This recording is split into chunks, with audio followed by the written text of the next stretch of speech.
Nung una, akala namin dun galing sa video.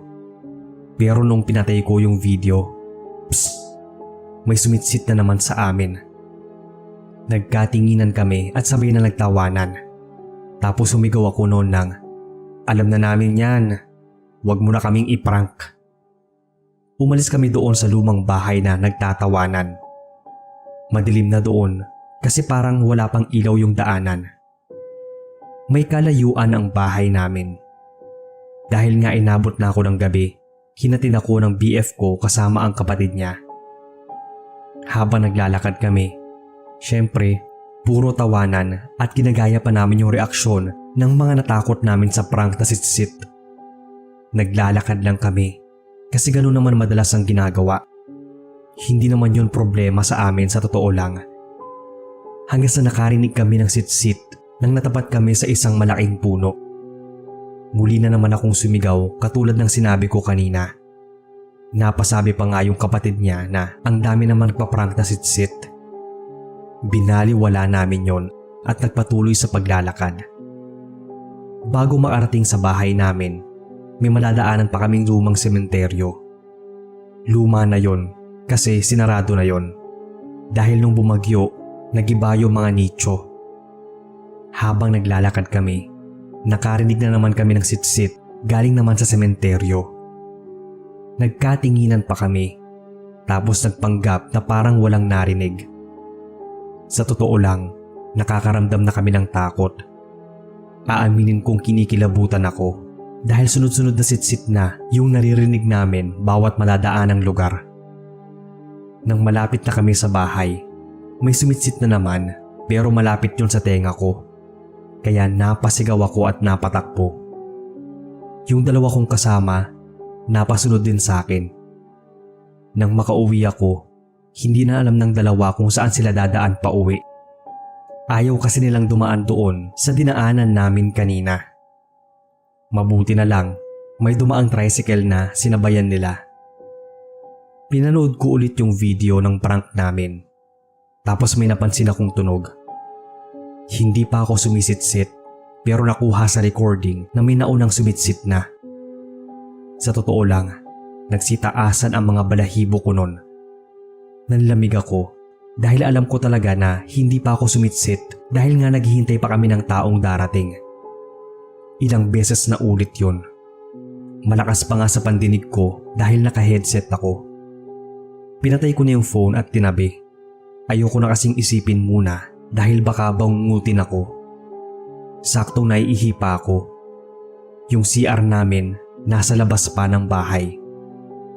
Wala akong nagawa kaya lumabas ako. Napapalibutan kami ng mga puno.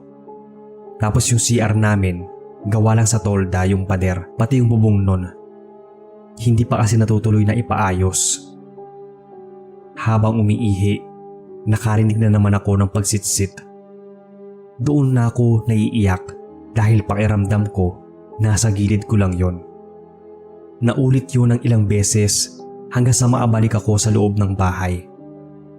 Tulog na sina mama kaya hindi nila ako napansin. Pagbalik ko ng kwarto, nakarinig na naman ako ng sitsit. Parang galing na yon sa bintana. Hindi ako nilulubayan kaya umiyak na ako. Talagang hagulgol na ako na halos lahat ng tao sa bahay ay nagising na. Napapunta si Papa sa kwarto ko dahil akala niya raw kung ano nang nangyayari sa akin. Sinabi ko sa kanila na nakakarinig ako ng sitsit kanina pa. Ang ginawa nila, pinatabi nila sa akin matulog yung isa kong kapatid. Kinaumagahan nun, nagkita kami ng boyfriend ko. Naikwento nila na hanggang sa bahay daw ay may nadidinig silang pagsitsit. Ako naman din, kinuwento sa kanila yung nangyari nung gabi at yung sa video. Nung pinanood nila maigi, kinilabutan din sila. Sinabi namin yon sa mga magulang namin dahil iniisip namin na baka hindi kami tantanan. Nagpatawas pa kami. Ang sabi ng albularyo, nakabati raw kami dahil sa pagluloko namin ng ganon. May naistorbo daw kaming nilalang na hindi namin nakikita sa lugar na yon. Marami kasing malalaking puno Tapos sa abandonadong bahay pa kami. Ang akala daw ng nilalang na yon ay nakikipaglaro kami, kaya hindi rin kami tinigilan. Pinabura sa amin yung video. Tapos mag-alay daw kami ng isang buong manok doon sa malaking puno na pinagtaguan ko. Maaari daw kasi na doon kami nakabati. Simula nun, umiiwas na kami sa mga prank na pananakot dahil mas mahirap pala kapag sa amin na nangyari. Hindi lang basta-basta ang prank na yon. Naging lesson na rin sa amin yon na galangin yung lugar na pinagtatambayan namin dahil may mga nilalang pala na hindi nakikipagbiruan. Hanggang dito na lang po, Sir Bob, ang story ko. May isi-share pa po ako next time. Magandang araw, Sir Bob. Ako si Carla, taga Quezon City. Gusto ko lang ikwento sa inyo itong nakakakilabot na pangyayari na hinding-hindi ko malilimutan. Ang sabi nila, ang patay daw ay hindi na dapat gambalain. Pero papaano kung may misteryong bumabalot dito? Lumipat kami sa bahay ng lola ko 1 taon matapos siyang mamatay. Malaki ang bahay, luma pero matibay pa rin kahit ilang dekada na ang lumipas. Yung tipong bahay na may malalaking bintana, makakapal na pader, lumang chandelier na parang galing sa horror movies. Tulad ng inaasahan sa lumang bahay, may mga bagay na parang hindi dapat pinapakailaman. Isa na rito ang kwarto ni lola. Simula nang mamatay siya, hindi yun binuksan ni Mama. Sabi niya, gusto niyang mapanatili ng buo ang alaala ni Lola roon, na parang nandun pa rin siya. Kahit anong pilit namin nun, hindi siya pumapayag na galawin yung kwarto. Kaya kahit anong gawin namin, sarado talaga yon. Ilang buwan matapos kaming lumipat, kumuha ng bagong kasambahay si Mama, si Ate Mirna. Tahimik siya, hindi masyadong madaldal pero masipag. Laging maaga kong gumising, maingat sa paglilinis at hindi pa kami nagkakaproblema sa kanya. Hanggang sa isang araw, nag-iba siya. Hindi ko alam kung kailan eksakto nagsimula, pero napansin kong madalas siyang nagkukusot ng ilong. Yung para bang may naaamoy siyang hindi niya gusto. Tapos, madalas ko rin siyang nahuhuling napapalingon sa direksyon ng kwarto ni Lola. Isang araw, habang nag-aalmusal kami, bigla na lang niyang tinakpan yung ilong niya. Parang nasusuka. Ang sabi ni Mama, baka may panis daw na pagkain. Pero wala naman. Maayos ang lahat. Wala namang masangsang na amoy. Pero iba ang sinabi ni Ate Mirna. Pabaho raw na parang amoy patay. Sa puntong yon, medyo kinabahan na ako. Kasi paano niya naaamoy ang isang bagay na hindi naman namin naaamoy? Kahit saan siya magpunta, sinasabi pa rin niya na may naamoy siyang bulok. Hindi siya mapakali. Mas kinilabutan ako nun. Lagi niya sinasabi na sa kwarto ni Lola nanggagaling yung amoy. Sinabi ko yun kay Mama. Pero syempre, hindi siya naniwala. Sabi niya, baka guni-guni lang ni Ate Mirna. Kasi dapat pati kami, maaamoy din yon. Baka naninibago pa siya sa bahay. Pero habang tumatagal, lumalala. Hanggang sa isang gabi, napansin kong hindi lumabas ng kwarto si Ate Mirna. Kinabukasan, hindi pa rin siya lumalabas. Kumatok na si Mama sa kwarto niya, pero walang sumagot. Sa sobrang tagal, napilitan na silang buksan ng pinto. Wala doon si Ate Mirna. Hinanap namin siya sa buong bahay, pero hindi makita. Wala itong paalam. Wala siyang gamit na kinuha. Basta, bigla na lang siyang umalis. Bigla ko naman naisip yung kwarto ni Lola. Sinabi ko kay Mama na buksan yon. Mag-iisang taon na rin simula nang huling buksan yon. Pero nung araw na yon, napilitan si Mama. Binuksan niya ang kandado at dahan-dahang pinihit ang doorknob. Pagbukas ng pinto, sumalubong sa amin ang isang matinding amoy. Tama nga si Ate Mirna. Amoy patay sa loob ng kwarto ni Lola. Nabalot ng lamig ang katawan ko. Nang maamoy ko, gusto kong masuka. Pero hindi yon ang pinakakinilabutan ako. Dahil nang tingnan namin ang loob ng kwarto, doon namin nakita si Ate Mirna pero hindi na siya buhay. Nakabaluktot siya sa gilid ng kama ni Lola, naadikit sa dingding at parang matagal nang nandoon. Dilat ang mga mata niya. Nakatitig sa pinto na para bang may gustong sabihin. Kulay abo yung katawan niya na parang ilang araw nang patay. Pero papaano nangyari yon? Nung kahapon lang, buhay pa siya. Nagkagulo kaming lahat. Tinawag si Papa na nasa trabaho noong mga panahon na yon, pati na ang mga pulis.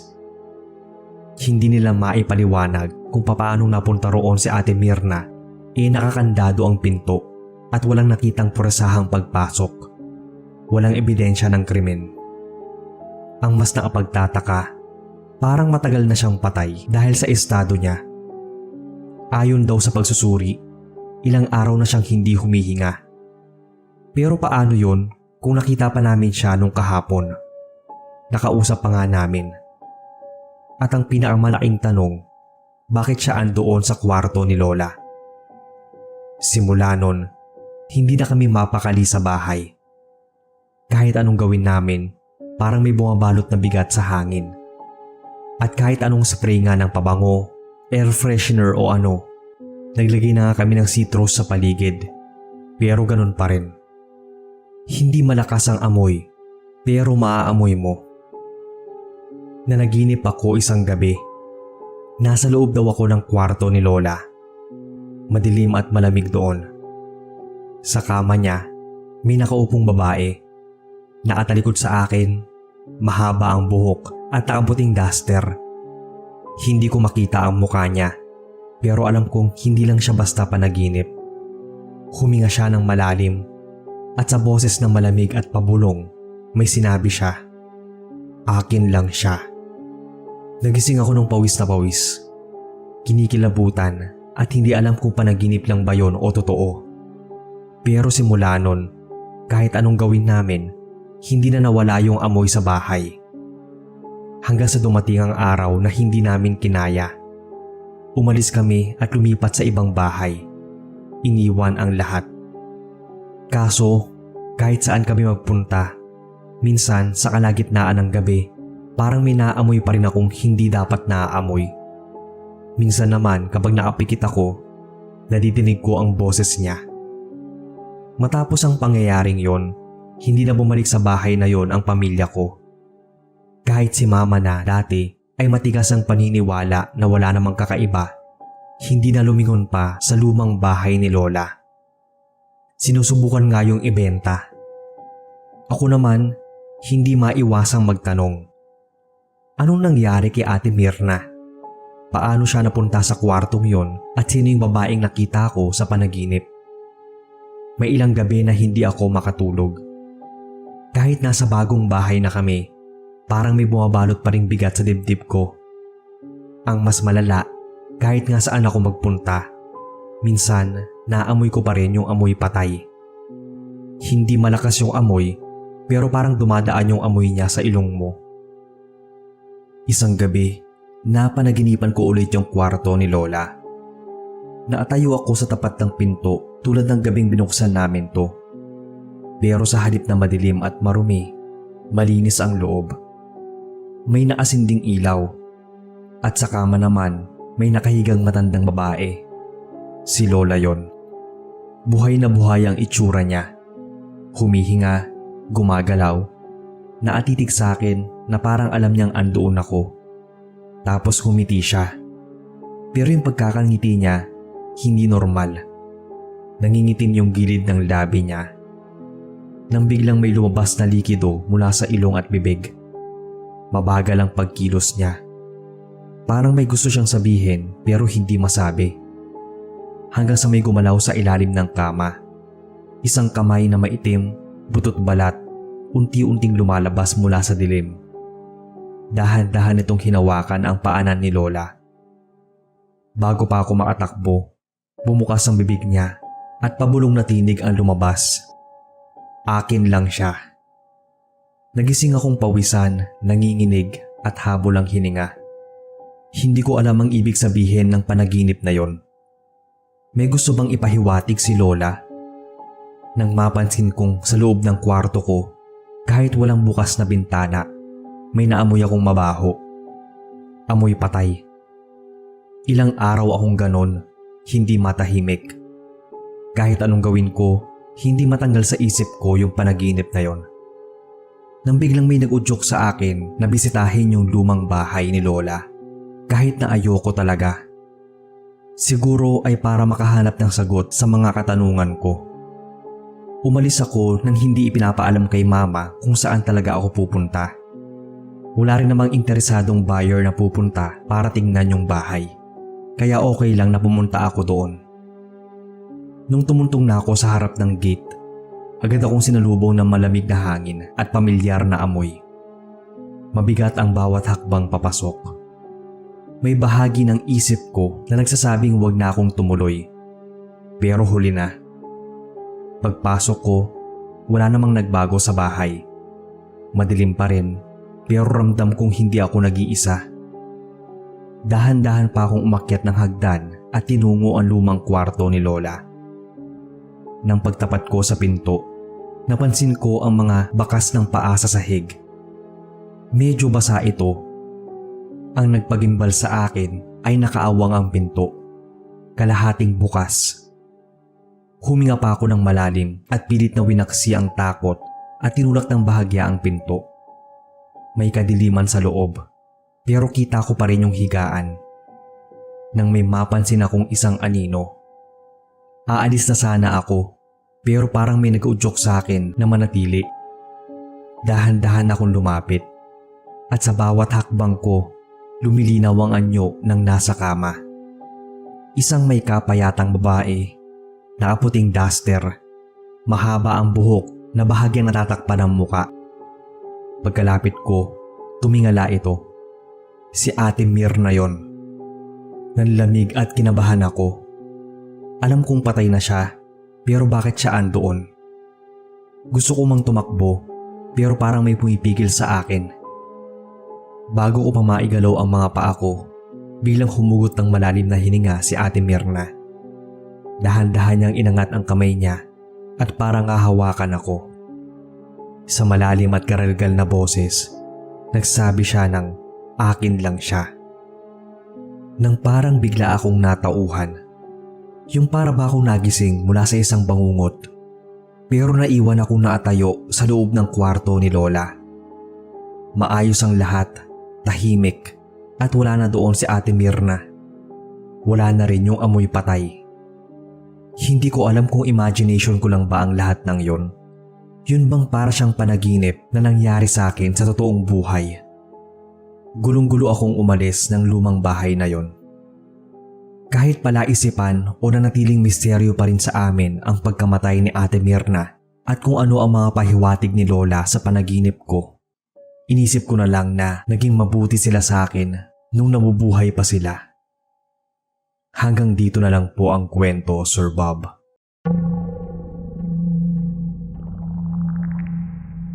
Magandang araw, sir. Kumusta po kayo? Ako po pala si Rowan.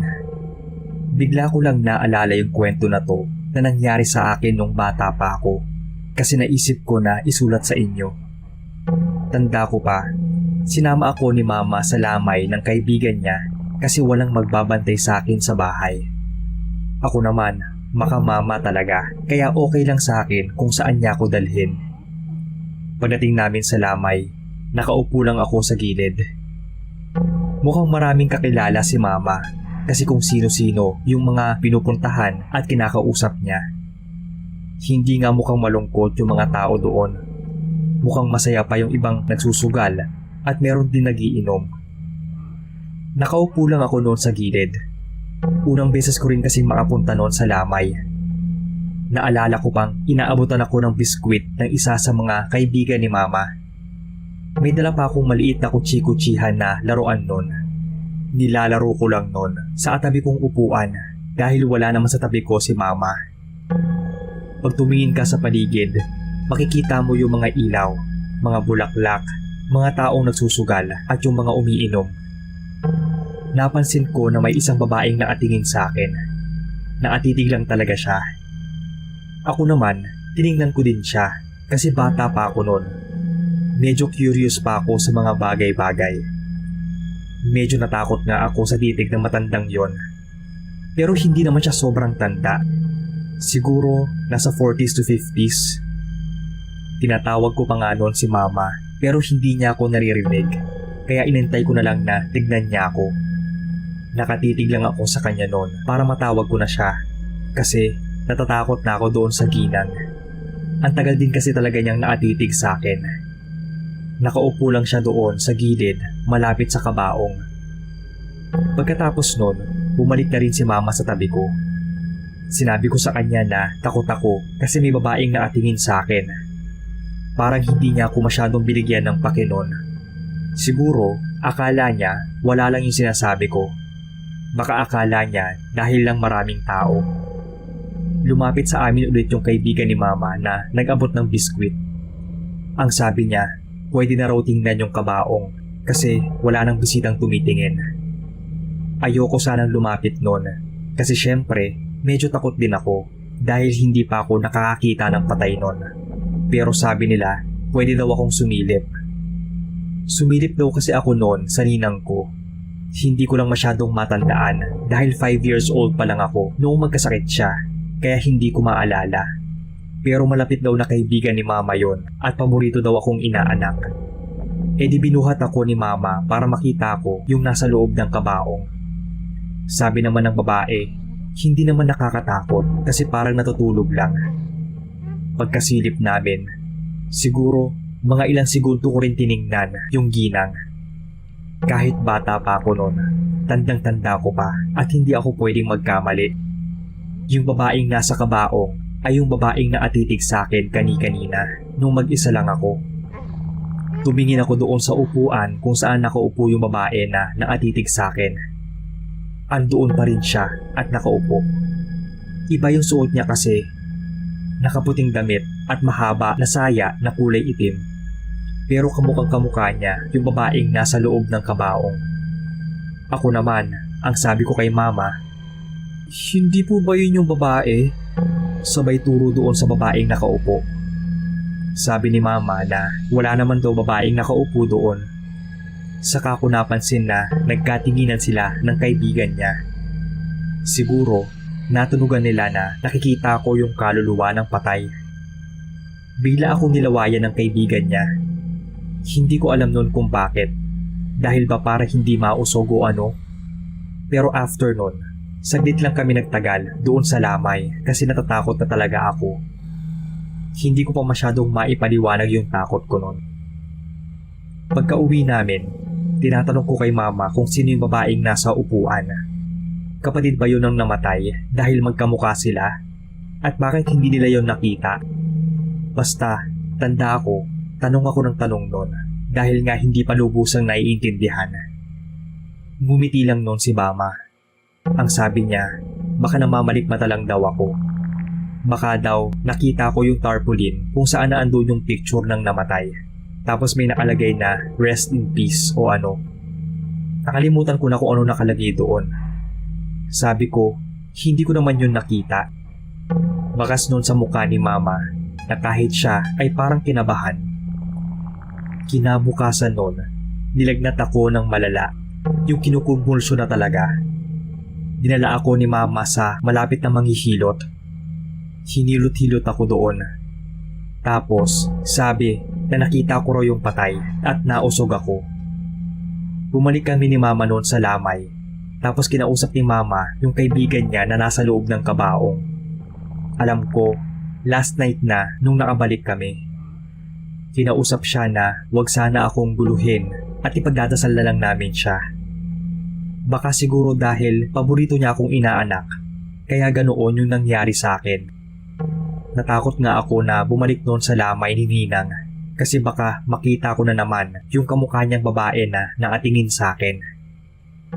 Pagkatapos noon, pagtanda ko, wala na akong nakikita pang iba na nalaman kong multo pala ni Ninang yung nakita ko doon sa lamay nung bata pa.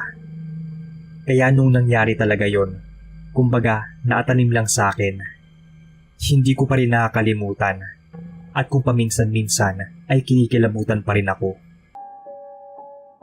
Magandang araw o gabi po sa lahat. Ako si Riri, hindi ko tunay na pangalan. Ang kwentong ibabahagi ko ay nangyari 7 years ago nung nagpunta ako sa isang camping site sa Tanay Rizal. Broken hearted ako noong mga panahon na to dahil naghiwalay kami ng long time partner ko. Dahil gusto kong malayo at makapag-isip-isip ng maayos, nagpa siya ako magpunta ng camping site. Yung camping site na yon ay kakabukas lang. Nakita ko yun sa Facebook at hindi na ako nagtingin pa ng mga reviews tungkol sa kanila. Ang alam ko lang noong mga panahon na yon ay maapagpahinga at may lugar na paglalabasan ko ng sama ng loob. Nagpunta ako doon. Isang linggo ko balak magstay.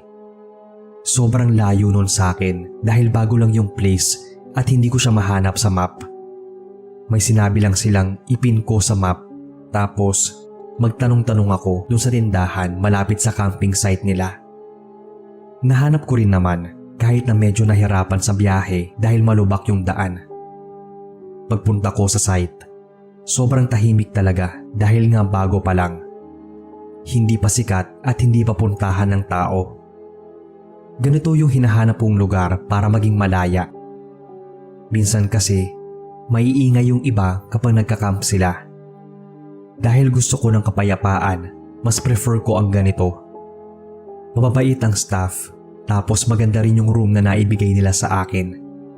Basta maganda ang paligid, kaya masasabi kong sulit din ang biyahe ko. May malapit din doong ilog. Matatanaw ko yon mula sa bintana ng room ko. Unang gabi kong magpunta doon sa ilog. Doon talaga ako umiyak ng umiyak. Wala ring signal. Kaya napigilan ko ang sariling kausapin ang ex ko. Sobrang bigat ng dibdib ko, kaya tamang drama. Hanggang sa nakarinig ako ng may sumisitsit sa akin. Nung una, hindi ko yun pinansin dahil ang alam ko lang ay gusto kong umiyak. Paulit-ulit yung sitsit sa akin. Hanggang sa hinanap ko kung saan nanggagaling yun. Wala naman akong makitang tao. Siguro naman, hindi ako pinagtitripan ng mga staff nun. Nawala yung pagsitsit sa akin, pero nawala na rin yung luha ko dahil sa kaunting takot na naramdaman.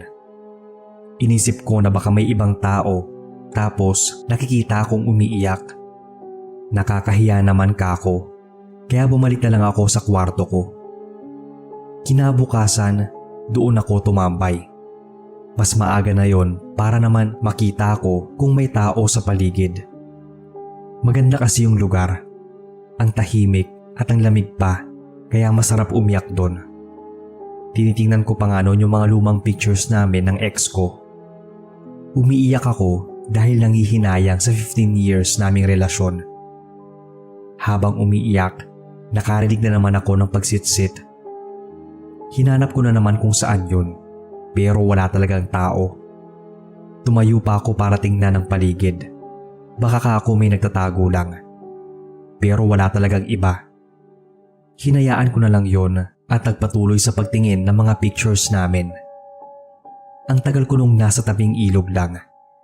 Pasalamat pa nga akong walang ibang tao dahil walang sumisira ng moment ko. Nag-aagaw na ang liwanag at dilim nun. Nakaupo pa rin ako. Namumulot ako ng mga bato at hinahagis sa ilog. Kada pagbato ko, minumura ko yung ex ko. Hanggang sa may sumitsit na naman sa akin. Inis na ako nun dahil kanina pa yon at hindi pa tumitigil. Kaya siya na lang yung minura ko at pinagsabihan na wag man trip dahil hindi ako nakikipagbiruan. Tumayo pa ako para hanapin kung nasaan yung sumisitsit sa akin. Kada sitsit niya, sinusundan ko. Hindi ko nga alam kung saan ako nakarating pero hindi pa naman ganun kalayo sa camp. Natatanaw ko pa naman kasi. Isang malakas na sitsit ang huli kong narinig. Doon yun sa may sagingan. Habang naglalakad ako papalapit nun, inaaway ko talaga kung sino man yung nagtatago at pinagtitripan ako. Ni hindi man lang pumasok sa utak ko hindi naman talaga tao yung sumisitsit sa akin. Mas pinangunahan kasi ako ng inis nun. Nang hawiin ko yung dahon ng saging, walang tao. Doon ako kinilabutan sa isa pang pagsitsit. Ramdam kong nasa tabi ko lang yon. Nablangko yung utak ko. Napayakap sa sarili dahil feeling ko may malamig na hangin na dumaan sa akin. Paalis na sana ako doon dahil nga natauhan na ako sa pinaggagawa ko. Nagpunta ako sa liblib na lugar kakasunod sa may sumisitsit. Nung pahakbang na ako, may sitsit ulit. Pero nagmumula na yon sa likod ng tenga ko. Napasigaw ako sa takot at napalingon. Natumba pa nga ako. Sa pagbagsak ko, napansin ko ang isang sako na luma na. Halatang matagal na doon yon. May butas sa ilalim na parang hinila lang yon papunta doon. Napansin ko na may mga uod na galing doon. Sa totoo lang, hindi ko alam kung bakit ko yun ginalaw. Kumuha pa nga ako ng kahoy para itulak yon. Kaso mabigat at may laman sa loob. Nung nabuksan yung tali, naduwal ako sa sobrang baho. Yung parabang nabubulok na laman. May mga tuyong dugo pa. Dahil doon, dali-dali akong nagtawag ng staff ng camping site at sinabi yon. Nung may mga pulis na dumating, nakumpirma nila na may tao sa loob ng sako. Bata daw yon na matagal nang nawawala sa lugar. Inimbestigahan ako ng mga pulis at kung paano ko raw yun nakita. Siguro, nasa may 2 linggo nang nawawala yung bata. Sinabi ko sa kanila ang totoo na may narinig akong sumisitsit sa akin at sinundan ko lang yon hanggang sa maarating ako doon. Ang sabi ng mga staff, may isa rin daw na nag-book sa kanila ang umalis dahil may naririnig daw silang pagsitsit sa may bandang ilog, kaparehas ng kwento ko. Ang kaibahan lang, sinundan ko yung sa akin. Ang sabi nila, kaya daw siguro may sumisitsit para humingi ng hustisya at ituro kung nasaan ang katawan niya. Pagkatapos nun, umalis na rin ako agad. Siyempre, mas nakakatakot naman yung naranasan ko na yon. Inisip ko nga na mukhang sa experience ko pa naman, may hirapan na ako mag-move on. Pero ang inisip ko na lang ay ang mahalagang nahanap ang katawan ng bata at nabigyan ito ng maayos na libing. Hindi ko nga lang alam kung nahuli na yung gumawa sa kanya nun. Minsan, yung mga kaluluwang gumagambala sa atin, maaaring may hinihiling.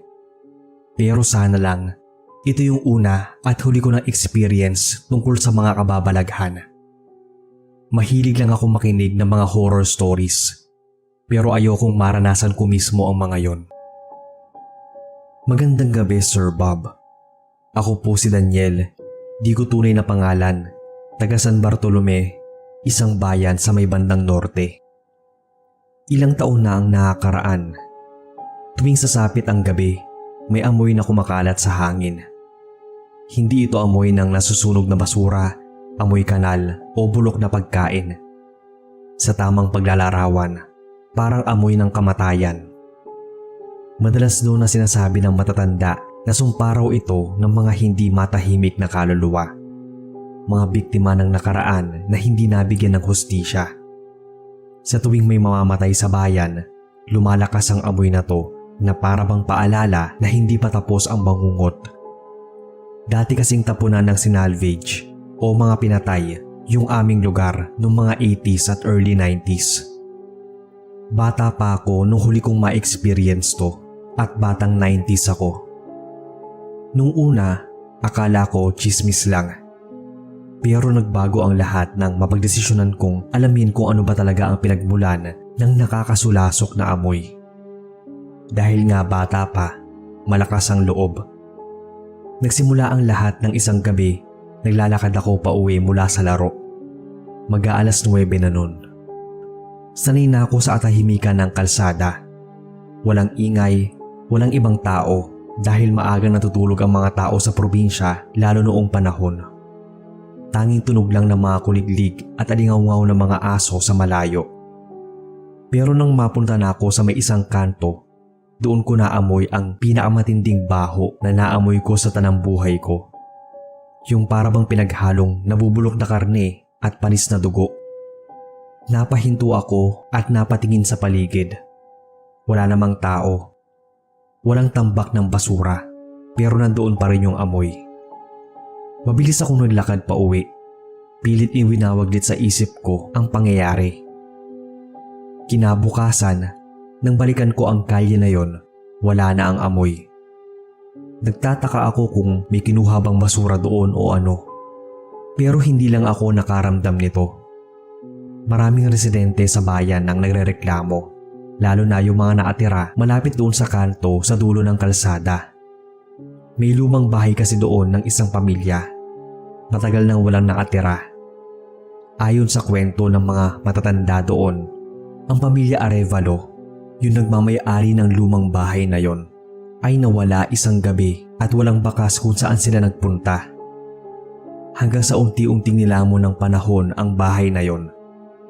May nagsasabing tumakas sila dahil may banta raw sa mga buhay nila. May iba naman na baka pinatay sila. Uso kasi noon ang patayan at mga masaker. Dahil sa paulit-ulit kong naaamoy ang baho tuwing oras ng gabi, hindi ko napigilan ang sarili. Dahil bata at may pagkamakulit, naipagkwentuhan ako sa mga matatanda sa bayan. May mga nagsabi na hindi ito sumpa, kundi may kinalaman sa isang krimen na hindi nalutas noon. Naisip ko na baka posible din dahil talamak nga noon ang mga pagpatay at pag-iwan sa mga bangkay kung saan-saang lugar.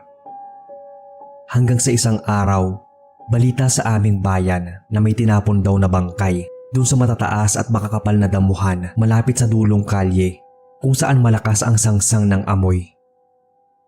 May isang garbage bag daw ang natagpuan na may natagpo ang putol-putol na katawan ng tao. Agad tumawag ng pulis para imbestigahan ang insidenteng yon. Napansin na rin ng mga otoridad ang malakas na sangsang ng amoy dun sa area. Imposible raw na galing yon dun sa natagpo ang chap-chap na katawan dahil bago pa lang ito. Nagkaroon ng investigasyon dun sa area at hinukay ang lupain doon. Maraming natagpuan na mga bangkay na nakasilid sa mga plastik. Yung iba, nabubulok na. At yung iba naman, kalansay na lang at halatang matagal na. Pero sobrang baho talaga. Yung ilang mga bangkay ay na-identify. Samantalang karamihan ay hindi. Nagkaroon tuloy ng usap-usapan sa buong bayan kung iisang tao lang ba ang may gawa nun at doon sa may damuhan inililibing ang mga napatay. Marahil kaya na ang isa sa mga na-recover na mga kalansay ay mula sa pamilya Arevalo. Hindi na namin nalaman ang sagot dun. Pero buti na lang din ay nabigyang kasagutan ang misteryo kung bakit nangangamoy patay ang bayan namin. Hello Boss Bob. Ako po si Miguel na atira sa Ilocos. Lagi ko pong inaabangan ang mga kwento nyo sa channel, maging ang mga co-teachers ko na palagi na asubaybay sa inyo.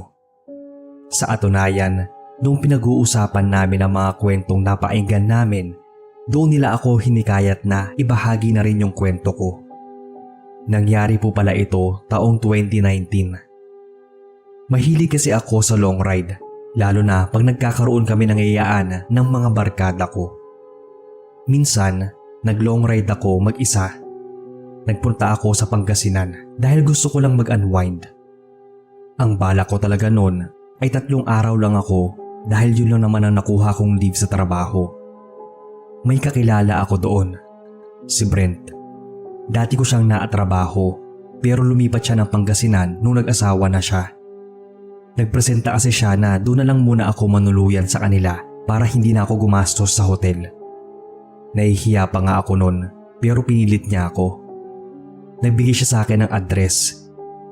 Dahil hindi ko rin naman kabisado kaya kung saan-saan ako dumaan noon. Wala ring naging silbi yung Waze at Google Maps dahil kung saan-saan ako pinapadaan nito.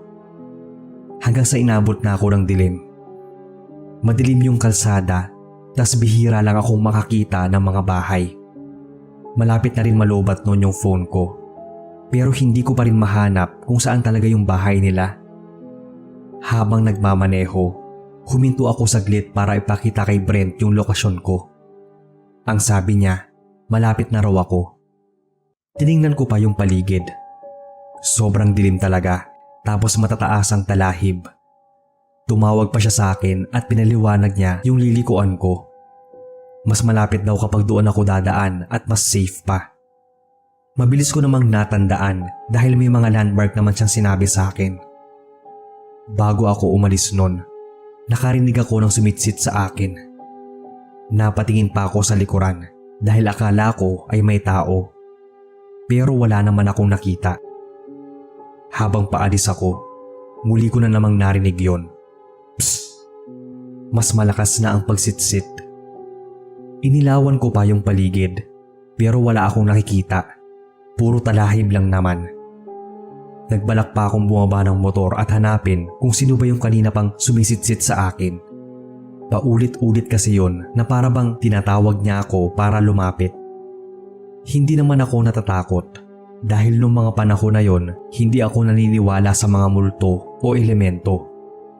Feeling ko lang ay may taong nantitrip sa akin na nagtatago sa talahiban o baka nangangailangan ng tulong dahil nga mahirap ang makahanap ng masasakyan nun. Sa atunayan, wala nga akong kasabayan. Kanina ko pa binabaybay yung daan na yon.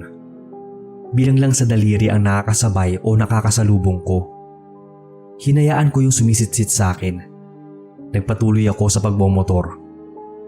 Hanggang sa may napansin akong maliit na tindahan. Malapit lang yon, kaya huminto ako. Nagpahinga muna ako saglit at bumili ng yosi. Ilang saglit pa ay may motoristang ding dumaan doon. Habang nagpapahinga, nakarinig na naman ako ng pagsitsit. Mukhang malapit lang yon sa kinatatayuan ko. Nang maulit yung pagsitsit, nagtanong ako sa isang motorista kung narinig din ba niya yon. Ang sabi niya, oo raw. Kaya ang ginawa ko, nag-flashlight ako. Wala namang lumalabas. Nagsalita pa ako nung sumitsit siya ulit. Ang sabi ko pa na kung gusto niya akong makausap ay magpakita siya o kung nasaan ba siya banda. Pero hindi siya lumapit. Tanging pagsitsit lang. Pinakinggan ko pa kung saan nanggagaling yon. Hanggang sa muntikan ko ng lapitan yon, pero pinigilan ako ni ating nasa tindahan. Ang sabi niya, wag na wag raw kaming tumambay doon at wag kong lalapitan kung sino man yung sumisitsit sa akin. Umalis na raw kami kung mahal pa namin yung buhay namin. Kinabahan ako nun. Kahit sino naman sigurong bago sa lugar o hindi mo kabisado, kakabahan ka talaga kapag narinig mo yung sinabi ni ate. Hindi ko na nga naubos yung yose ko. Umalis na ako agad. Hindi ko alam kung sumunod ba yung isang motorista dahil nagmadali akong mag-drive nun. Hanggang sa maarating na ako sa bahay ni na Brent. Pagdating ko, pinagpahinga niya muna ako saglit, tapos ay nagkwentuhan na. Nabanggit ko sa kanya yung sumisitsit sa akin at yung sinabi ng babae sa tindahan. Doon niya lang daw naalala na hindi niya ako nasabihan tungkol sa mga sitsit na yon.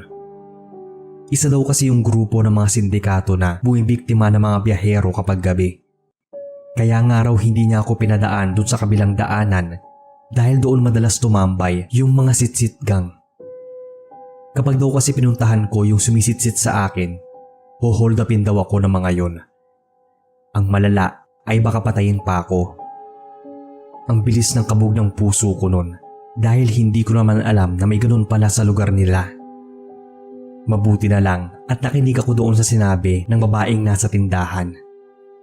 Muntikan ko pa naman sanang lapitan yung sumisitsit sa akin. Kung hindi, baka hindi na ako nakapunta doon o baka napatay na ako. Kinabukasan, may narinig akong balita na may na-hold up daw ang sitsit gang malapit doon sa tindahan. Naalala ko bigla yung lalaki na nakasabayan kong nagpahinga. Nung nakita ko yung picture niya, siya nga yun. Kinuha raw lahat ng pera niya, pati na yung motor. Mabuti na nga lang at hindi siya pinatay. Sinabi ko yun kay Brent na nakasabayan kong magpahinga yung lalaki na yon at dalawa kaming nakarinig ng sitsit. Mabuti na lang at nakaalis agad ako doon. Iba-iba pala talaga ang modus na ginagawa ng mga masasamang tao. Ang sitsit na dati ay patungkol lang sa mga multo o pag may nakita kang type mong chicks noon. Ngayon ay tungkol naman sa mga gang. Kaya sa panahon ngayon, mas nakakatakot talaga ang mga buhay kaysa sa mga patay. Hanggang dito na lang po ang kwento ko, Sir Bob. Sana ay magustuhan ito ng mga tagapainig ninyo at maging babala na rin sa lahat. Alam kong 2019 pa to nangyari, pero tingin ko ay may ganito pa rin mga modus hanggang ngayon. Maraming salamat po kung inyong mabasa. Magandang araw, Sir Bob. Ako si Andrea, taga Tarlac. Gusto ko lang ikwento itong nakakatakot na nangyari sa akin dati. Hindi ko nga alam kung paano ko i-explain. Pero may amoy na parang bulok na bangkay sa bahay namin noon. At hindi lang siya basta mabaho, pero mas malala pala. Nangyari to maraming taon na ang nakakaraan. Simula pa lang, ramdam ko nang may mali sa bahay namin. Alam mo yung feeling na parang may nakatingin sa'yo kahit mag-isa ka lang. Yung tipong kahit saan ka magpunta, parang may naasunod sa'yo. Ganun yung pakiramdam ko nun. Pero ang pinaka nakakainis ay yung amoy. Hindi lang kasi yun basta amoy basura o panis na pagkain. Iba siya eh. Parang patay na hayop na nabubulok. Pero mas matindi.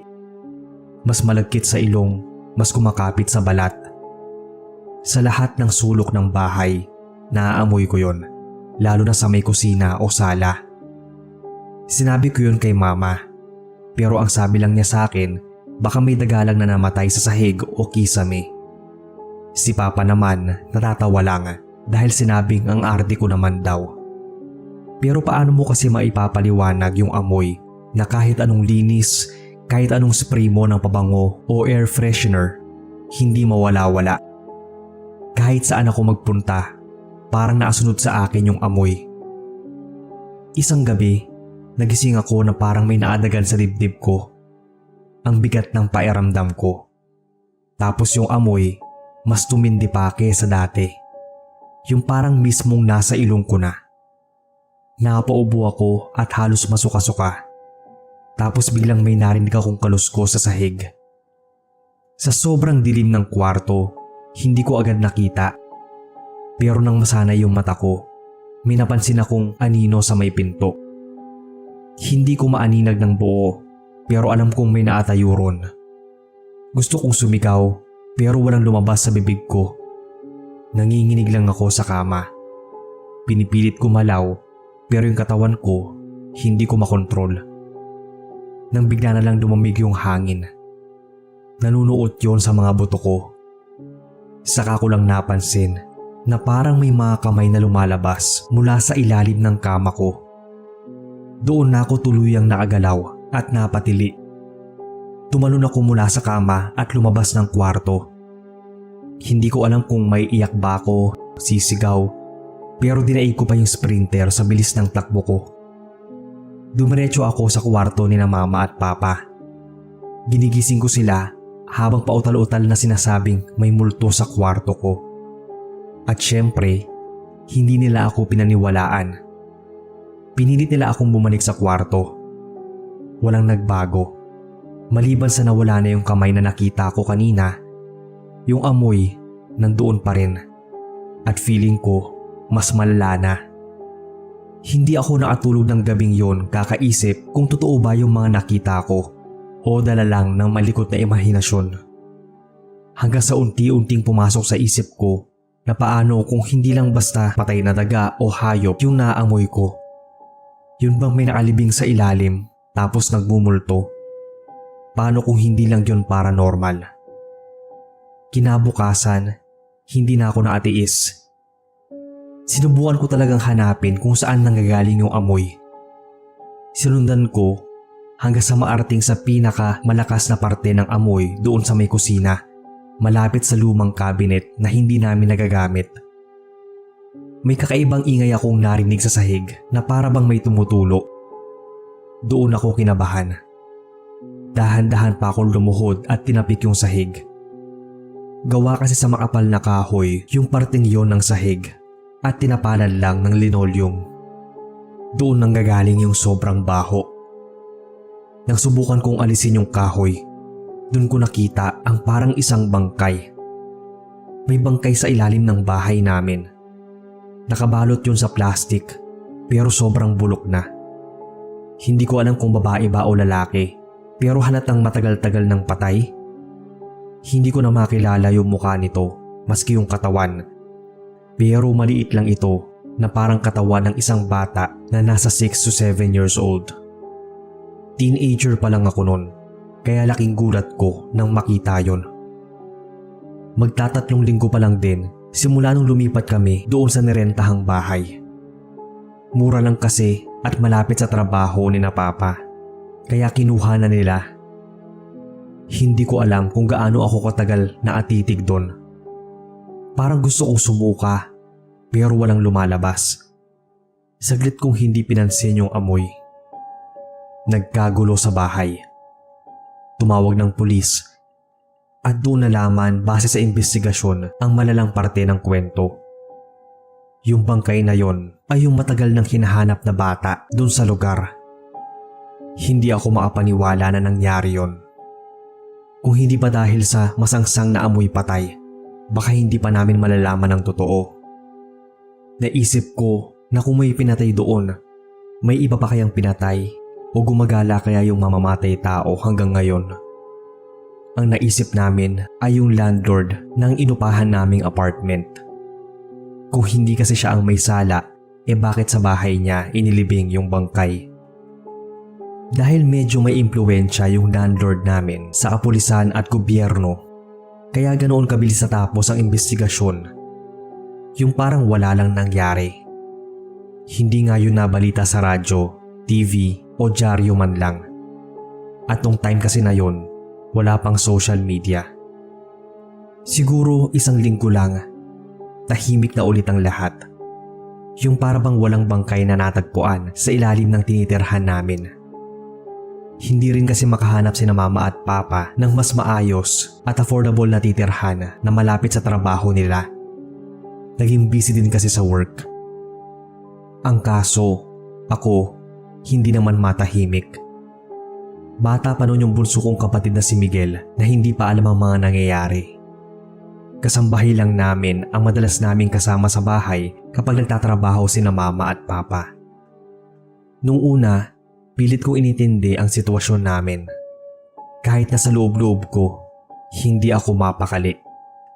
Hindi mawala sa isip ko yung bangkay ng batang babae na natagpuan sa ilalim ng sahig, lalo na sa panaginip ko. Unang beses itong magpakita sa akin 3 araw matapos matagpuan ang katawan niya.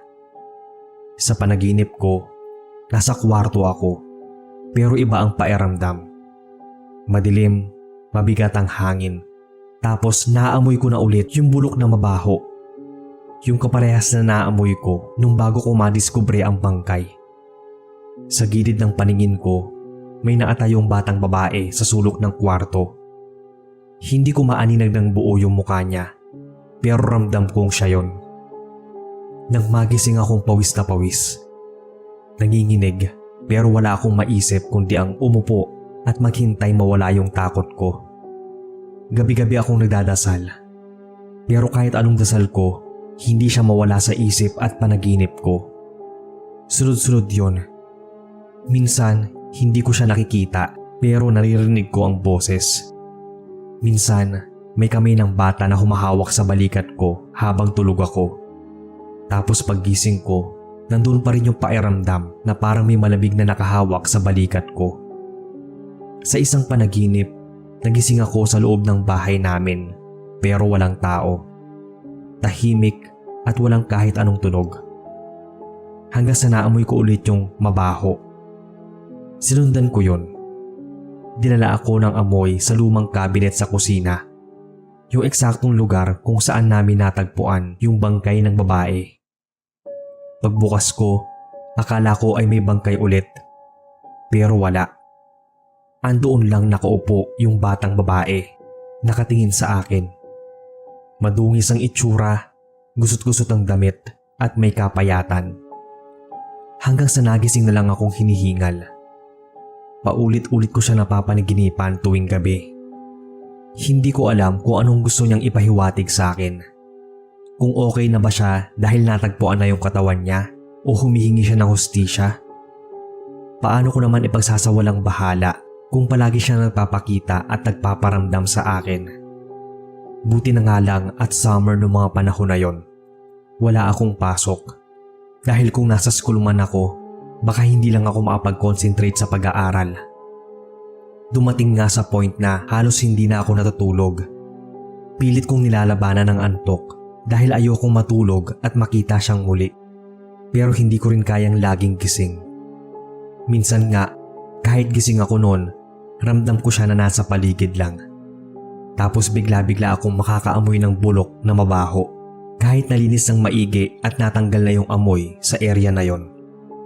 Minsan naman, biglang may malamig na hangin na hahaplos kahit mainit naman ang panahon. Kung ikaw nga ang nasa kalagayan ko noon, ano bang gagawin mo? May magagawa ka ba?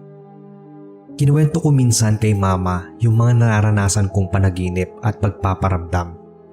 Ang sabi niya sa akin, gawa-gawa lang daw yun ang isip ko. At subukan ko na lang daw lumabas at mag-enjoy. Maipagkilala ako sa mga kaedaran ko na mga kapitbahay para malibang daw ako. Masyado daw silang busy ni Papa sa pagtatrabaho. Pero naghahanap na raw sila ng malilipatan namin bago magpasukan. Yun bang feeling na parang ipinagsawalang bahala nila yung nangyari at kapaanan namin at puro trabaho lang ang iniisip?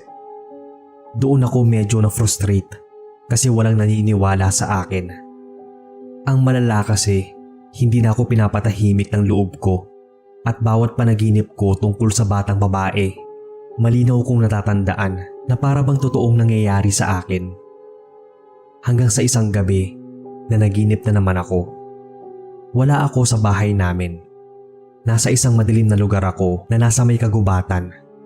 Puno ng putik ang paa ko at sa harapan ko, may butas sa lupa. Parang bagong hukay na libingan.